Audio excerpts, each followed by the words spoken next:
Israeli প্রধানমন্ত্রী Benjamin নেতানিয়াহুর নৃশংসতা এবং লোভের মাত্রা দিনকে দিন বেড়েই চলেছে।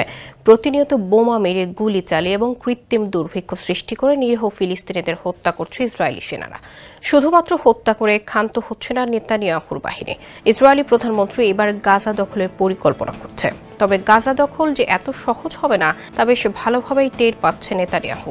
ইতিমধ্যেই তাদের বিরুদ্ধে ব্যবস্থা নিয়েছে দেশটির অন্যতম ঘনিষ্ঠ মিত্র জার্মানি। আর এবার হুঙ্কার ছেড়েছে মধ্যপ্রাচ্যের অন্যতম প্রভাবশালী দেশ সৌদি আরব। শুক্রবার দেশটির পররাষ্ট্র মন্ত্রণালয় এক বিবৃতিতে জানায়, ইসরায়েল অবরুদ্ধ গাজায় ফিলিস্তিনিদের অনাহারে রাখা, নৃশংস আচরণ এবং জাতিগত নিধনের মতো অপরাধ চালিয়ে যাচ্ছে, যা মানবাধিকার ও আন্তর্জাতিক আইনের স্পষ্ট লঙ্ঘন।